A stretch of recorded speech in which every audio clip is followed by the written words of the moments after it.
हो सकते हैं ये। जैसे इनलैंड ब्रांचेज में दो एक तरीका है, डिपेंडेंट ब्रांच है और इंडिपेंडेंट ब्रांच है। इसके अलावा डिपेंडेंट ब्रांचेज में बहुत सारे होते हैं, जैसे branches receiving goods from head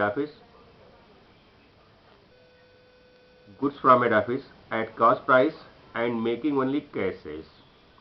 दूसरा है making cash and credit sales. तीसरा है branch receiving goods from head office at invoice price. ठीक है। अब ये जो ब्रांचेस गुड्स वगैरह प्राप्त करती हैं, ये किस मूल्य पर प्राप्त करती हैं, इन मूल्यों को तो हम बाद में देख सकते हैं। इसके पहले ये जानना जरूरी है कि इसकी एंट्रीज कैसे करते हैं। हमने कल आपको एंट्री करने का तरीका बताया था और एक क्वेश्चन भी बता दिया था, लेकिन उसको क्वेश्चन के पहले बताया था आपसे कि स्पेसिमेन ब्रांच का क्या हो सकता है, मतलब इन the books of head office branch का स्पेसिमेन कैसे बन सकता है, मैं बताया था आपसे। दोबारा रिपीट कर देता हूँ कि ब्रांच अकाउंट हेड ऑफिस के उसको बनाने के लिए हमें केवल एक सिंपल सी टेक्निक ध्यान रखनी है कि हमारे पास जितनी भी एसेट्स होती हैं, ओपनिंग एसेट्स होती हैं, उनको हम ओपनिंग लिखते हैं। लिखते हैं टू बैलेंस ब्रॉट डाउन। जितनी एसेट्स होंगी, लाइक स्टॉक है, पेटी कैश है, मशीनरी है, डेटर्स है, फर्नीचर है, प्रीपेड एक्सपेंसेस है, इन सारी चीज़ों को हम डेबिट साइड में लिख देते हैं, जो कि पिछले वर्ष के अंत में मौजूद थी। और वही चीज़ें फिर जो पिछले वर्ष के अंत में मौजूद थी, वो सारी एसेट्स और सारी लायबिलिटीज अगले वर्ष या वित्त वर्ष प्रारंभ होने के शुरू में एसेट और लायबिलिटीज बनेंगी। तो जितनी एसेट्स वहां पे होती हैं उनको हम डेबिट में लिख देते हैं ब्रांच अकाउंट के। लिखते हैं जैसे to balance brought down, stock, petty cash, furniture etcetera जितनी भी एसेट्स होंगी उसको लिख दोगे आप। ऐसे ही क्रेडिट साइड में जितनी भी बैलेंस शीट, जितने बैलेंसेज लायबिलिटीज के हैं, हम उन सारी लायबिलिटीज के बैलेंसेस को वहां पर नोट डाउन कर देते हैं। जैसे क्रेडिटर्स हो गया, आउटस्टैंडिंग एक्सपेंसेज हो गया, बहुत सारी चीजें हो सकती हैं, वो तो आप अकाउंटेंसी पढ़ते हैं, आप सब जानते हैं क्या करना होता है इसमें। फिर डेबिट साइड में एक और आइटम लिखेंगे आप, जैसे जो माल प्राप्त हुआ हेड ऑफिस से उसको लिखते हैं to goods send to branch. ठीक है। जितना भी भेजा उन्होंने लिख दिया आप वहां पर, जिस प्राइस पर भेजा होगा आप उस प्राइस को लिखनी है। आपको यहाँ नहीं सोचना है कि वो कॉस्ट प्राइस पे है, इनवॉइस प्राइस पे है, किस प्राइस पे, इसको नहीं सोचना। जितना जिस प्राइस को लिखा होगा उन्होंने, उस प्राइस को हमें वहां लिख देना होता है। नेक्स्ट है हेड ऑफिस ब्रांच को खर्चों के लिए पैसे देती है। जो पैसे खर्चों के लिए ब्रांच देगी, ब्रांच को मिलेगा जो खर्चा, उन सबको आप डेबिट साइड में लिख देंगे। जैसे to cash or bank account, इसमें एक्सपेंसेस है सैलरीज के लिए, रेंट के लिए, वेजेस के लिए है, तो इनको हम यहाँ पे लिख देते हैं। ठीक। फिर जो बैलेंस हमारे पास लास्ट में बचता है एसेट्स का, उन एसेट्स के बैलेंसेस को हम लास्ट में भी लिख देते हैं। ठीक है। तो इस तरीके से हम लायबिलिटी के बैलेंस को लिख देंगे। तो डेबिट साइड में लायबिलिटी का बैलेंस आएगा क्लोजिंग, और क्लोजिंग बैलेंस एसेट का आएगा क्रेडिट साइड में ब्रांच अकाउंट के। ठीक है। इस तरीके से हमने डेबिट साइड में लिखा। क्रेडिट साइड में हम लिख देते हैं, वैसे बताया मैंने आपसे कि बैलेंस ब्रॉट डाउन लिखेंगे। फिर लिखेंगे जो पैसा ब्रांच ने हेड ऑफिस को भेजा उसको भी आप लिखेंगे बाई बैंक अकाउंट, जिसको लिखते हैं रेमिटेंसेस फ्रॉम ब्रांच। ठीक है। फ्रॉम कैश सेल्स, और अगर आपने कैश रिसीव किया हुआ है फ्रॉम डेटर्स, उसको भी आप वही लिखोगे। मीन जितना पैसा आपके पास आएगा उन सारे पैसे को जोड़ करके अलग अलग से जोड़ेंगे, उसको आप हेड ऑफिस को भेज दिया करते हैं। ठीक। तो लिखते हैं बाई बैंक अकाउंट। इसके अलावा अगर ब्रांच ने कोई माल वापस किया हुआ हेड ऑफिस को, तो उस हेड ऑफिस के ब्रांचेस, हेड ऑफिस के को वापस किए गए माल को भी आप ब्रांच अकाउंट के क्रेडिट साइड में लिख देते हैं। इसके अलावा एट द एंड ब्रांच के पास बहुत सारी एसेट्स होती हैं, उन एसेट्स को आप लिखते हैं by balance carry down. Like stock का एसेट होगा, जानते हो आप, पेटी कैश है, फिर है सन्ड्री डेटर्स है, प्रीपेड एक्सपेंसेस है, फर्नीचर है। जो एसेट्स होंगी आप उन सारे एसेट्स को वहां पर नोट डाउन करें क्रेडिट साइड में। ठीक। इसके बाद आप दोनों कैलकुलेट करोगे, डेबिट साइड क्रेडिट साइड को ऐड करोगे आप, दोनों को जोड़ा अलग अलग करके आपने, किस तरह बैलेंस आता है। अगर क्रेडिट बैलेंस आया तो डेबिट साइड में आप लिखेंगे to general profit and loss account. ठीक है, उसको जोड़ देंगे। अगर मान लीजिए डेबिट बैलेंस आ गया, तो डेबिट साइड में जितना रुपया ज्यादा बढ़ रहा है उसको आप लिख दो क्रेडिट साइड में, इसको लिखते हैं by general profit and loss account. ठीक है। इस तरीके से आपकी प्रॉफिट यहाँ पे निकल के आती है। एकदम सिंपल सा होता है। ब्रांच अकाउंट में बनाने के लिए केवल आपको दो कंसेप्ट याद रखना है कि माल किस मूल्य पर भेजा गया, on which price the goods is being sent to branch. Like cost price भेजा जा रहा है या उसको भेज रहे हैं इनवॉइस प्राइस पे। इन दोनों का ध्यान रखना है। अब आगे क्वेश्चन जब मिलेंगे आपको तो इनवॉइस प्राइस का कैसे होगा और कास्ट प्राइस का कैसे होगा ये हम आपको समझा देंगे, बहुत सिंपल होता है, ठीक। लेकिन इस स्पेसिमेन आप जरूर याद कर लीजिए। इसको याद करने से आपका एक फायदा होगा कि कम से कम जो ब्रांच अकाउंट का में जो स्पेशल चीजें, विशेष तौर पर जो चीजें आती हैं वो स्पेसिमेन को याद करने के पश्चात आपको याद हो जाती हैं, ठीक है। फिर मैंने आपको एक कल क्वेश्चन बताया था। एक क्वेश्चन था कि कोई कंपनी है, उसने ओपनिंग स्टॉक रखा हो 1 अप्रैल को 30,000 रुपए का उसका स्टॉक है। ओपनिंग पेटी कैश इसके पास है उसी अप्रैल में 80 रुपए का। Good supply to branch, branch को माल भेजा गया 2,40,000 का। Cash send to branch, cash भेजा गया ब्रांच को बहुत सारे काम के, सैलरी के लिए भेजा गया है, रेंट के लिए भेजा गया है और टेलीफोन के लिए भेजा गया है। ये अमाउंट है सैलरी का 3,600, रेंट का है 6,000 एंड टेलीफोन का है 500। तो कुल मिला के ब्रांच को इन खर्चों के लिए 10,100 रुपए 10,100 रुपी भेजा गया है, ठीक। इसके अलावा cash receive from branch during the year, उस वर्ष में कैश मिलता है जितना अमाउंट है उसको देख लिया हमने। अमाउंट है इसका 3 lakh. Cash receive from branch during the year 3 lakh है ये, ठीक। फिर है closing stock at the end of 31 March 2016। Amount इसका दिया हुआ है 35,130 and there is closing stock of petty cash is also given on 31 March 2016 that is 50 rupee. अब ये आपके पास स्टेटमेंट हमने 4-5 चीजें लिखी हुई हैं। इसके through you have to prepare branch account in the books of head office. अगर आपको स्पेसिमेन याद है या स्पेसिमेन आपने देखा हुआ है तो आप स्वयं देखिए कि जितने ओपनिंग बैलेंसेज ऑफ एसेट्स हैं उन्हें हमें सीधा सीधा डेबिट साइड लिखना होता है। जब खाता बनाते हैं, जैसे आप बनाते हो लेजर बनाते हो तो ब्रांच लेजर बना हो गया, एक तो होगा कॉलम बनेगा आपका डेट का, फिर दूसरा कॉलम बनता है पार्टिकुलर्स का और फिर तीसरा बनता है अमाउंट का। फिर ऐसे ही क्रेडिट वाला कॉलम बनेगा डेट पार्टिकुलर्स अमाउंट का। तो डेबिट साइड में लिखेंगे टू बैलेंस ब्रॉट डाउन। ये बैलेंस ब्रॉट डाउन किसका लिखना है, हमें उन बैलेंसेस को लिखने हैं जो कि एसेट्स के बैलेंस है। जैसे आप प्रश्न देखिए, प्रश्न में लिखा हुआ है कि 1 तारीख को 1 अप्रैल को स्टॉक है 30,000 रुपए का। तो you have to write to stock 30,000 rupee. Is there any problem? 30,000 का स्टॉक लिखा, टू बैलेंस बीडी के साथ पहला स्टॉक लिखा 30,000 का। फिर आपने यहाँ पे लिखा पेटी कैश 80 रुपीज का, तो 30,080 रुपी लिखा आपने टू बैलेंस बीडी में। नेक्स्ट ब्रांच को माल मिल रहा होता है जिसको लिखा हुआ गुड सप्लाई टू ब्रांच। ये good supply to branch is given here as 2,40,000, इसको आप डेबिट में लिख दोगे। फिर ब्रांच को कैश मिल रही होती है हेड ऑफिस से खर्चों के लिए। ये 3 खर्चे दिए हुए हैं, there are 3 expenses, that one is salary, other is rent and another is telephone. In salary amount is given as 3,600, note down it in debit side. Then rent 6,000, इसके अलावा टेलीफोन है 500 रुपए का, इसको आप जोड़ देंगे तो 10,100 हो जाएगा। इसको जोड़ा आपने 10,100 लिख दिया। फिर आए क्रेडिट साइड में, कोई क्रेडिट में कोई लायबिलिटी का बैलेंस नहीं दिया हुआ है, इसलिए जितना कैश उसको मिला बेचने पर माल को उसको भेज देंगे, लिखेंगे बाई कैश अकाउंट, लिख दिया आपने यहाँ क्रेडिट साइड में 3 लाख रुपए, कोई प्रॉब्लम नहीं यहाँ पे है। फिर आप क्लोजिंग स्टॉक देखिए, बैलेंस आपके पास है क्लोजिंग स्टॉक का तो लिख सकते हैं by balance brought down carried down. Stock का लिखिए, स्टॉक आपके पास सिंपल सा लिखा हुआ है 35,130 रुपए। और इसी तरीके से पेटी कैश का भी पैसा दिया हुआ है, ये दिया हुआ 50 रुपए का क्लोजिंग बैलेंस। इनको दोनों को जोड़ के लिख दीजिए, ये हो गया 35,180, 35,180। तो आपने देखा कि क्रेडिट साइड में केवल 3 आइटम लिखे हुए हैं, एक तो बाई कैश, इसके अलावा बाई स्टॉक, बाई पेटी कैश या बाई बैलेंस सीडी 35,180, ये जोड़ के हो गया 3,35,180, 3,35,180 रुपये आ गया, ठीक है। अब आप डेबिट को जोड़ लीजिए, डेबिट में क्या क्या जुड़ेगा, 30,080 मतलब 30,080।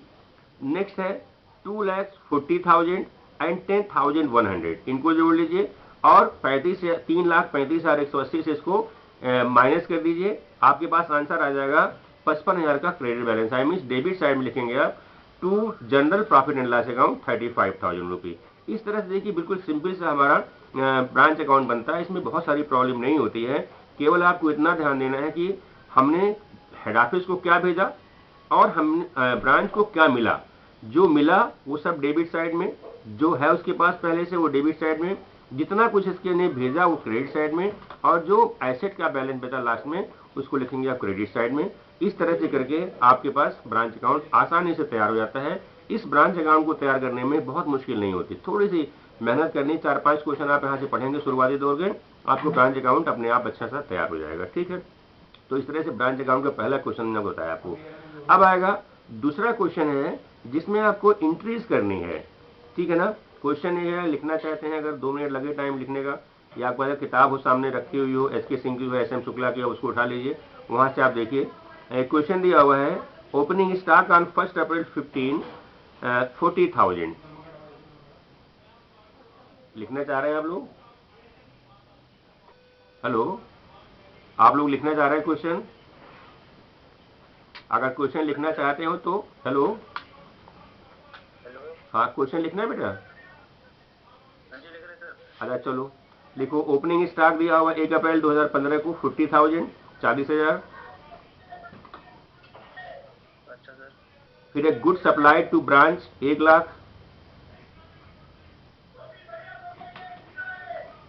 Good supply to branch 1 lakh, 1 lakh, good supply to branch 1 lakh. Next है cash send to branch for, cash send to branch for rent, rent के लिए है 400 और अदर एक्सपेंसेस के लिए है 200। ठीक, इनको जोड़ के लगेंगे 600 रुपए हो गए। नेक्स्ट है cash received from branch during the year, cash received from branch during the year, मतलब ब्रांच से हेड ऑफिस को कैश मिला, रोकड़ मिला 1,20,000 का। Next is closing stock eight 31 March 2016, या केवल 16 मत दिए, लिखिए क्लोजिंग स्टॉक एट 31 मार्च, आपको अपने आप पता चल जाएगा कौन सा ईयर है ये। ठीक है, ये 30,000 है। Next closing balance of petty cash 20 रुपए का, closing balance of petty cash 20 रुपए का है। ठीक है, तो सूर्य बोलता है फिर ओपनिंग स्टॉक है 1 अप्रैल में 40,000, good supply to branch 1 lakh, cash sent to branch for rent and other expenses 600 रुपए, cash receive from branch during the year 1,20,000, closing stock 31 March 16 को 30,000, closing balance of petty cash 20 रुपया दिया हुआ। ठीक है ना। अब देखिए इस क्वेश्चन में और पिछले क्वेश्चन में कोई डिफरेंस है? मुझे लग रहा है नहीं डिफरेंस है। क्यों डिफरेंस नहीं है? क्योंकि यहाँ ओपनिंग स्टॉक दिया हुआ केवल, जो डेबिट साइड में ब्रांच अकाउंट किया जाएगा, है ना। दूसरा है ना गुड सप्लाई टू ब्रांच, ये भी डेबिट साइड में आ जाएगा, 1,00,000 रुपए लिख दोगे आप। Cash send to branch for rent other expenses, ये भी आपके डेबिट साइड में आ जाएगा। ठीक है ना। फिर cash received from branch during the year 1,20,000 कर दो क्रेडिट साइड में। ठीक, फिर क्लोजिंग स्टॉक लिख दोगे आप क्रेडिट साइड में 30,000, और closing balance of petty cash भी वो 20 रुपए का। इससे आप इसको क्वेश्चन को आसानी, जैसे पहला क्वेश्चन था सेम क्वेश्चन यहाँ पर दूसरा वाला भी लिखा हुआ है। ठीक है ना। अगर हम जोड़ते हैं इसको तो हुआ 1,50,020 150,020 ना, 1,50,020 हो क्रेडिट साइड में, और इसका 40,000 1,40,600 रुपए डेबिट में जोड़ के आया। तो दोनों का जो डिफरेंस हुआ वो हो गया नेट प्रॉफिट। ठीक है ना, ये नेट प्रॉफिट आपका होगा 9,420 रुपए का। ठीक है, सिंपल क्वेश्चन है ये। ठीक, अब देखिए अब दूसरा क्वेश्चन है। इस तरह के क्वेश्चन में क्या करते हैं, इसमें निकालना होता है, जैसे आपने पढ़ा होगा मैनेजर्स कमीशन, जब प्रॉफिट लॉस अकाउंट हम तैयार करते थे इंटरमीडिएट 12th में, तो प्रॉफिट लॉस निकालने के लिए लिखा रहता है मैनेजर्स कमीशन। ठीक है ना। और वो मैनेजर्स कमीशन जो लिखा जाता था उसको लिखने का तरीका हुआ करता था, है कि नहीं। मान लीजिए क्वेश्चन में लिखा हुआ है कि manager of the branch is entitled to a commission of 5% on profit of the branch before charging such commission। ठीक है, ऐसे क्वेश्चन आपने पढ़ा होगा 12th में। हेलो, ऐसे क्वेश्चन जब मिलते हैं हमको जिसमें लिखा होता है कि मैनेजर को कमीशन देना है और ये कमीशन दिया जाएगा charging 5% on profit of the branch before charging such commission, तो ऐसे क्वेश्चन को करने के लिए हमको देखना पड़ता है कि कितने परसेंट उनको कमीशन दिया जा रहा है। मान लीजिए कह रहा है 5% दिया जा रहा है, तो कमीशन की धनराशि क्या होगी, पहले आप निकालोगे, पहले आप प्रॉफिट निकालोगे। प्रॉफिट निकालने के पश्चात जितना प्रॉफिट आएगा उस प्रॉफिट का 5% आप निकालेंगे, उसके बाद इस क्वेश्चन को आगे बढ़ाएंगे, तब नेट प्रॉफिट इसका आएगा। जैसे एग्जाम्पल है, क्वेश्चन आप 2 मिनट लगाइए इसमें लिखने के लिए। ओपनिंग स्टॉक दिया 30,000, गुड सेंड टू ब्रांच दिया है 90,000, 90,000। सेल्स दिया हुआ कैश में 1,20,000, 1,20,000।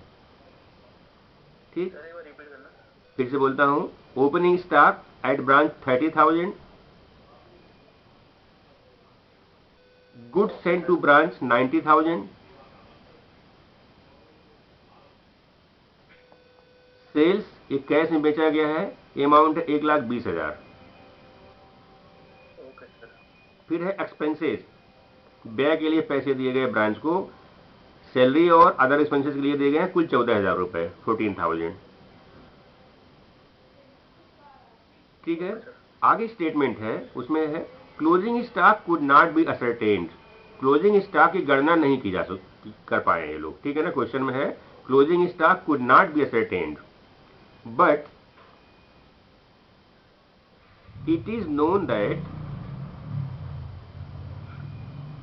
closing stock could not be ascertained, but it is known that the branch sells at cost plus 20%.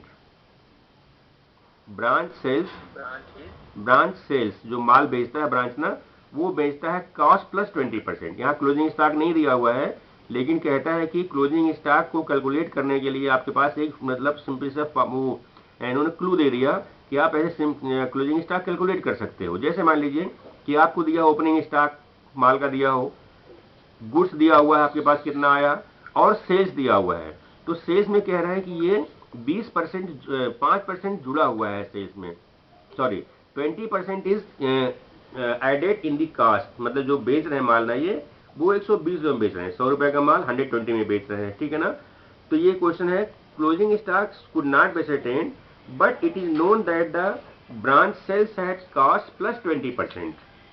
Clear हो गई बात, branch sales at cost plus 20%। ठीक है, the branch manager is entitled, the branch manager is entitled to a commission of 5%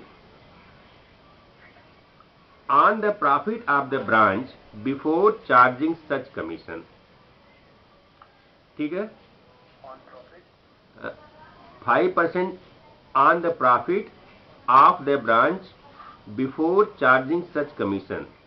मतलब commission को देने के पहले कमीशन जो दिया, मतलब 5% प्रॉफिट, सॉरी जो कमीशन दिया जा रहा है वो प्रॉफिट का 5% दिया जा रहा है। ठीक है ना, तो हम करते क्या है कि जैसे ब्रांच का हमने खाता बना लिया और हमारे पास मान लीजिए प्रॉफिट आ गई, कोई अमाउंट प्रॉफिट का हमारे सामने आ गया, तो उस प्रॉफिट को हम सीधा लिख नहीं सकते हैं ब्रांच अकाउंट में। उसमें जो 5% कह रहा है कि आप पहले निकालिए मैनेजर कमीशन, उसके बाद प्रॉफिट को लिखिए। ठीक है ना, इस क्वेश्चन में 2 प्रॉब्लम है। एक प्रॉब्लम तो यह है कि इस क्वेश्चन में हमारे पास क्लोजिंग स्टॉक नहीं दिया हुआ है, और दूसरा प्रॉब्लम रेज किया गया कि मैनेजर को कमीशन दिया जाना है। ये मैनेजर का कमीशन 5% है, लेकिन कमीशन को चार्ज करने के पहले जो प्रॉफिट आएगी उस पर 5% मिलेगा। ये बात समझ आ रही है ना। अब जो क्वेश्चन आप हल करेंगे अभी अपने आप ही आ जाएगा। देखिए, जैसे पहला काम करना आपको कि आपके पास जो अमाउंट है, क्लोजिंग स्टॉक का अमाउंट है, वो कैलकुलेट नहीं है यहाँ पर। जैसे पिछले क्वेश्चन में था, दोनों क्वेश्चन में कि क्लोजिंग स्टॉक दिया हुआ था आपके सामने और यहाँ पर क्लोजिंग स्टॉक नहीं दिया हुआ है, तो हम क्लोजिंग स्टॉक को कैसे कैलकुलेट कर सकते हैं उसको देख लेते हैं हम लोग। ठीक है ना, देखिए आप चलिए क्लोजिंग स्टॉक निकालना अगर, तो आपके पास कुल कितने का माल बेचा गया है, 1,20,000 का माल बेचा गया है। ठीक है ना, 1,20,000 का माल बेचा गया है। क्लियर है ये। आपके पास माल कितना था, माल आपके पास था 30,000 का, सॉरी 30,000 का आपके पास ओपनिंग स्टॉक था, और हम बिल्कुल 30,000 का ओपनिंग स्टॉक था, और गुड सेंड टू ब्रांच मतलब ब्रांच को माल मिला 90,000 रुपए का। ठीक है, तो ये कितना हो गया, 1,20,000 हो गया ये। ठीक है, आपके पास कुल 1,20,000 रुपए का माल है और आप माल कितने का बेच रहे हो, कैश सेल्स में कितने का आया, 1,20,000 लिखा हुआ है भाई। आपके पास ओपनिंग स्टॉक 30,000 का है और आपके पास 90,000 रुपए का माल मिला था, तो कितना माल आपके पास हो गया, 1,20,000 का माल हुआ कि नहीं है, ठीक है ना। अब देखो जो बेचने की बात कह रहे हैं, ये जो कैश मिला बेच के उनको कितना मिला, 1,20,000 का मिला, ठीक, 1,20,000 का मिला हुआ पैसा उनको। अब जरा देखिए प्रश्न ये कहा हुआ है कि जो ये 1,20,000 है एक्चुअली जिसको जिसने बेचा हुआ है, ये 1,20,000 कितना है, कितना परसेंट है, इसमें कितना जुड़ा हुआ लाभ का, लाभ कितना जुड़ा, 20% लाभ जुड़ा ना इसमें, ठीक है। तो आप क्या करिए, सेलिंग प्राइस क्या हुई यहाँ पे, कास्ट प्लस 20%, है ना, लिख लो आप इसको। टोटल सेल्स 1,20,000, मतलब कैलकुलेशन करना है इसको पहले। फिर लिखिए selling price equal to cost plus 20%, है कि नहीं, जाहिर सी बात है कि 100 रुपए का माल है, 120% प्रॉफिट में बेचेंगे तो 120 में माल बेचेंगे, ठीक है ना। तो if the cost price is 100 and selling price, then selling price will be 120, है कि नहीं, ठीक है। अब इसको ऐसे समझाया जा सकता है, हमने आपको क्लास में बहुत बार समझाया इस चीज को। अगर ऐसे प्रश्न हो तो देखिए कि आप लिखिए सीपी लिखो जगह, लिखिए सीपी, सीपी मतलब कॉस्ट प्राइस इक्वल टू 100 और सेलिंग प्राइस लिखिए इक्वल टू 120 हो जाएगा ये, ठीक है। इसका मतलब ये हुआ कि जो हमारे पास 1,20,000 रुपया दिया हुआ है ये 120% है कि नहीं। तो 1,20,000 बटे 120 मतलब कर देंगे 120, 1,20,000 डिवाइडेड बाई 120 इंटू 100 कर दीजिए, आपकी कॉस्ट प्राइस निकल जाएगी 1,00,000 रुपये आ जाएगी सीधे सीधे, है कि नहीं, नहीं 24,000 नहीं आएगी, 1,00,000 आएगी ना, क्योंकि 1,20,000 बटे 120 करोगे, आपको निकालनी कॉस्ट, कॉस्ट कितनी 100 है, तो 1,20,000 डिवाइडेड बाई 120 गुणे 100 कर दीजिए, तो आपका आंसर निकल के आएगा 1,00,000 रुपये। इसका मतलब क्या हुआ कि जो हमने माल बेचा है 1,20,000 रुपए का, उसमें 20% की प्रॉफिट थी, तो हमें क्लोजिंग स्टॉक कैलकुलेट करना है। इसका मतलब हुआ कि क्लोजिंग स्टॉक हमारे पास लिखने के आएगा, आप लिखिए फिर से, लिखिए ओपनिंग स्टॉक कितने का है, लिखिए opening stock is equal to 30,000, फिर इसमें ऐड कर दीजिए गुड सेंड टू ब्रांच कितने का है, 90,000 का, 1,20,000 हो गया ये, है ना, तो 1,20,000 हो गया ये, लेस करिए cost of good sold, less cost of good sold कितना निकाला आपने, अभी 1,00,000 निकाल दिया आपने, है ना, 1,00,000 निकाल दिया, तो कितना बचा, 1,20,000 बच गया हमारे पास। इसका मतलब हुआ 1,20,000 हो गया ना, 1,20,000 घटाया आपने 1,00,000, तो कितना बचा क्लोजिंग स्टॉक 20,000 रुपए का, ठीक है ना। तो क्रेडिट साइड में आप लिख दो बाई ब्रांच क्लोजिंग स्टॉक 20,000, ठीक है, समझ में आ गया ये, ठीक है।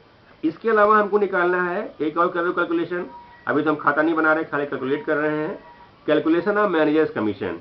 क्या कहा इन्होंने, लिखते जाओ आप, लिख लेना 5% on profit, sorry 5% of profit before charging such commission, before charging such commission.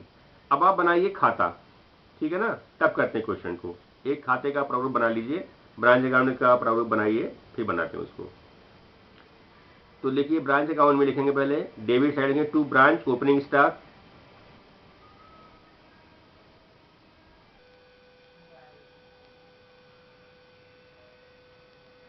Debit में लिखिए टू ब्रांच ओपनिंग स्टॉक,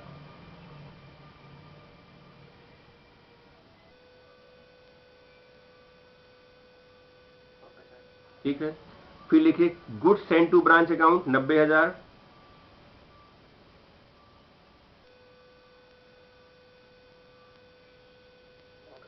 ठीक है। फिर लिखिए टू बैंक, इसमें दो खर्चे लिखे जाएंगे, एक 10,000 का, एक 4,000 का, मतलब सैलरी एंड अदर एक्सपेंसेस है, 14,000 लिख दीजिए डेबिट साइड में।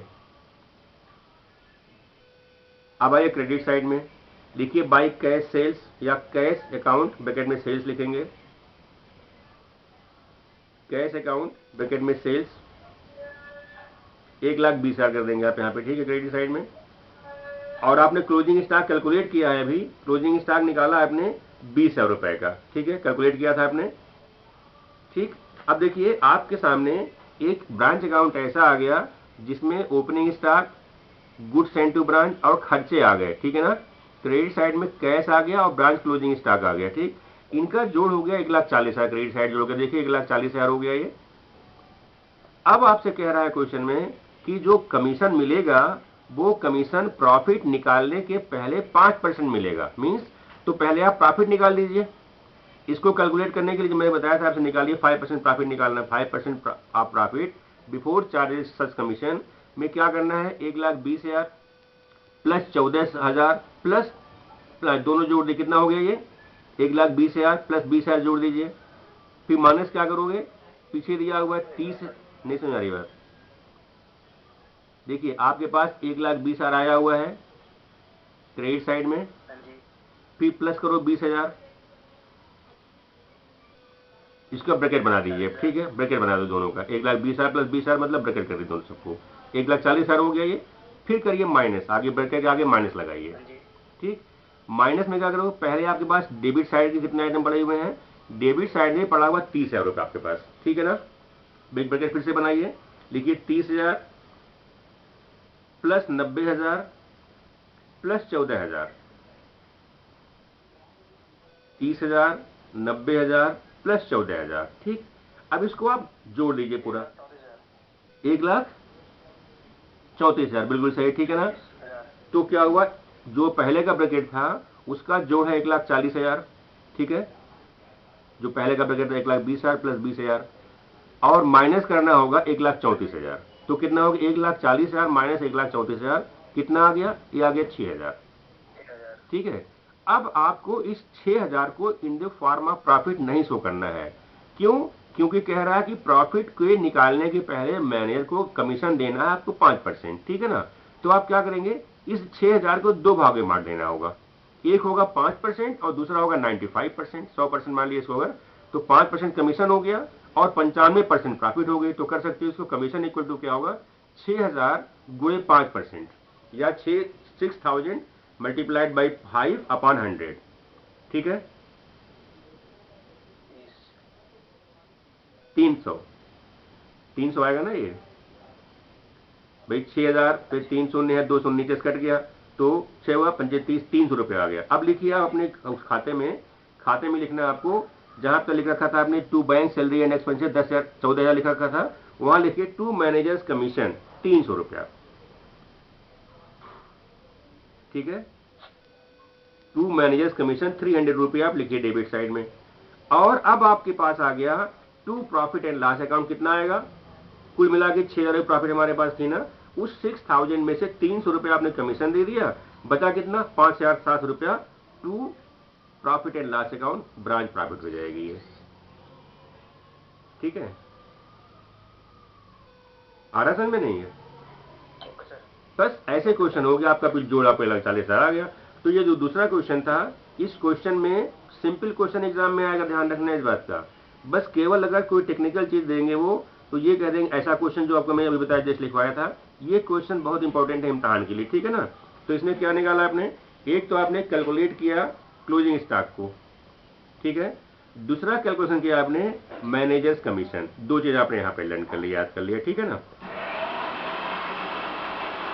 चलिए अब आगे देखिए,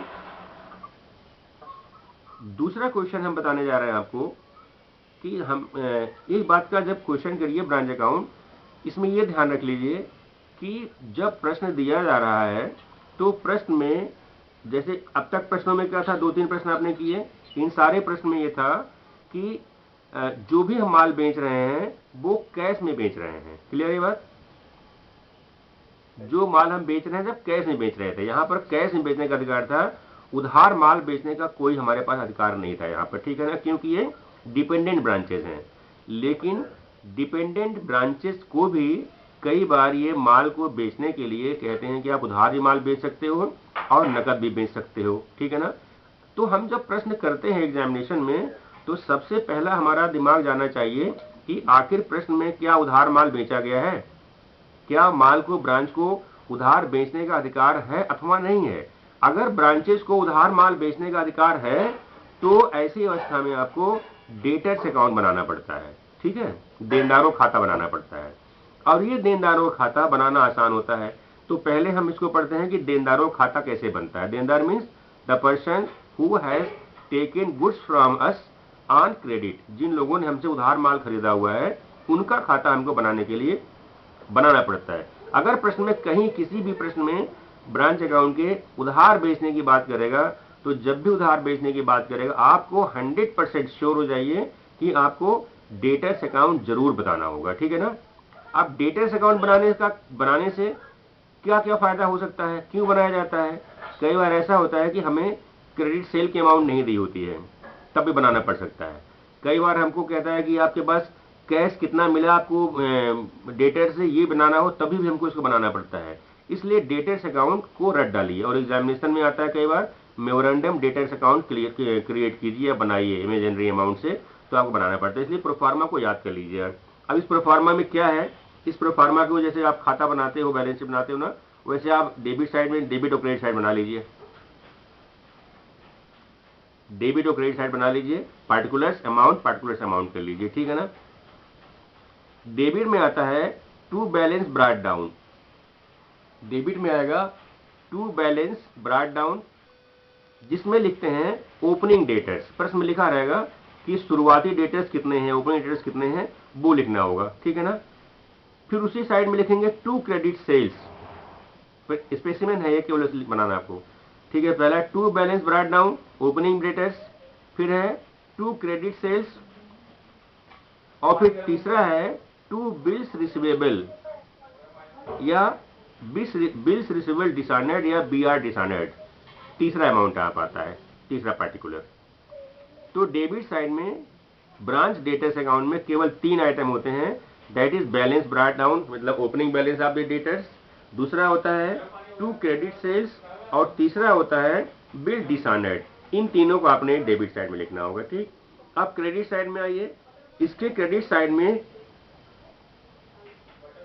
6 अमाउंट लिखे जाते हैं, हार्डली 6 होता है इसमें।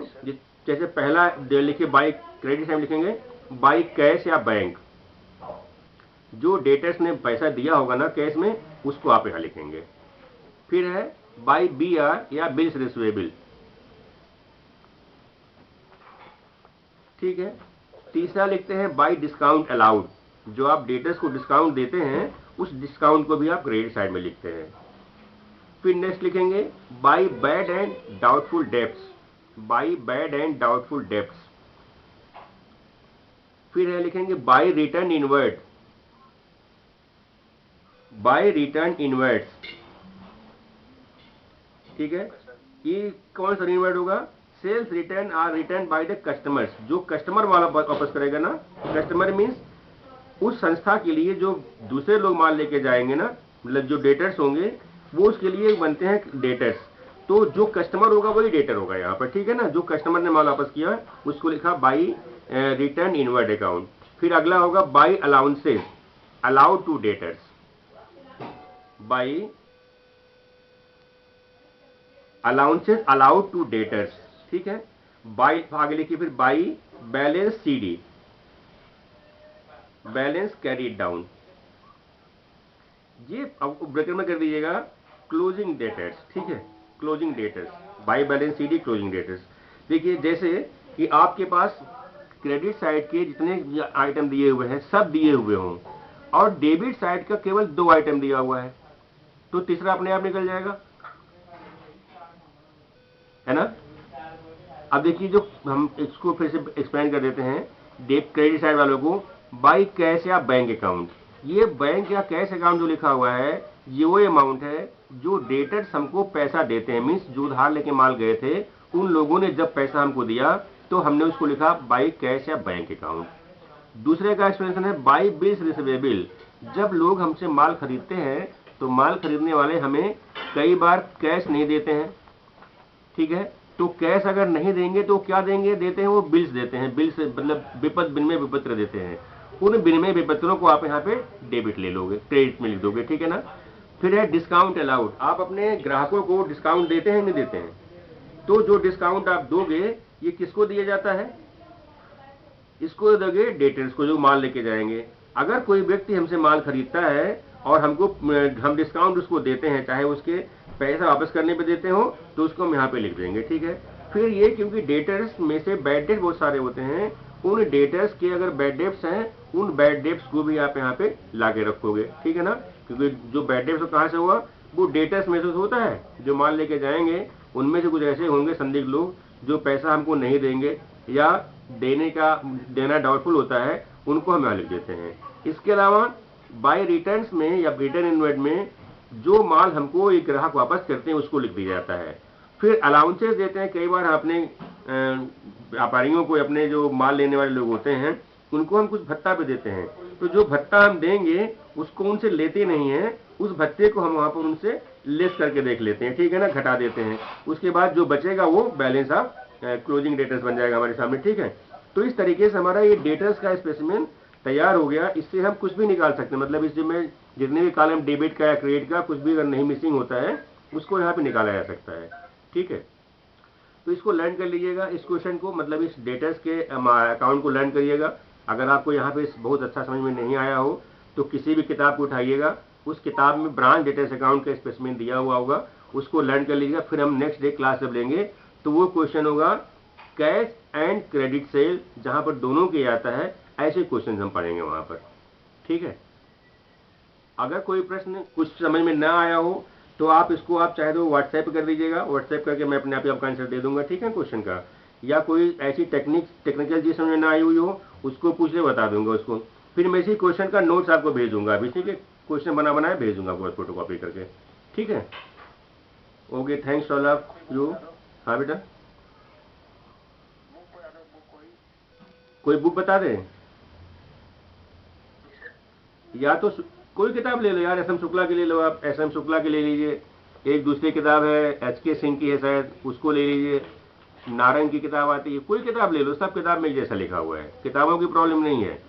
बस इतना ध्यान रखना कोई बहुत ऐसी किताब मत लेना जो सीए की हो, क्योंकि वहाँ बहुत सारे क्वेश्चन डिफिकल्ट दे दिए जाएंगे, तो फिर आप शुरू में भाग जाओ, किताब छोड़ दोगे आप, ठीक है ना। इसलिए एस एम शुक्ला की बुक ज़्यादा अच्छी ले लो आप, ठीक है। Okay, thanks all of you for joining. कल फिर पढ़ते हैं, बाय बाय बेटा, have a nice day. Thanks.